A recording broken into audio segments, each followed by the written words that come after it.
Hello friends, welcome to my channel. கேழ்வரகு கஞ்சி எப்படி செய்யுதுன்னு பார்க்கலாம்.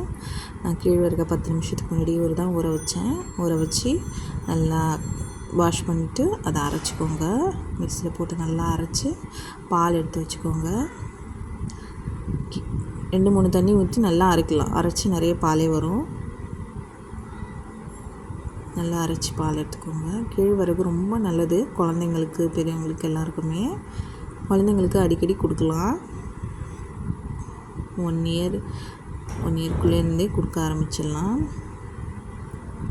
கேழ்வரகு மாவில் செய்கிறத விட இது மாதிரி செய்யுங்க, நல்லாயிருக்கும். பால் எடுத்துகிட்டு சிம்மிலே வச்சு காய்ச்சிக்கோங்க.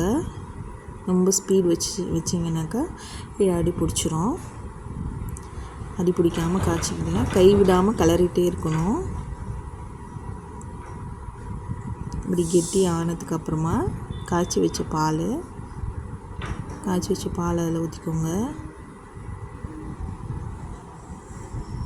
தேவையான அளவு உப்பு. எப்போவுமே கேழ்வரகு வெந்த பிறகு தான் உப்பு போடணும்.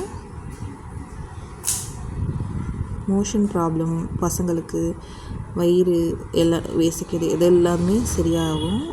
தேவையான அளவு சர்க்கரை, நாட்டு சர்க்கரை கூட சேர்த்துக்கலாம். நான் ஒயிட் சுகர் தான் சேர்க்குறேன்.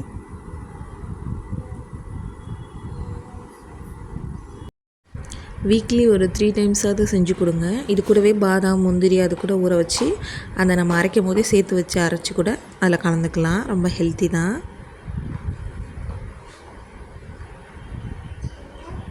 ரெடி ஆகிடுச்சு. நல்லா வேக வைக்கணும்.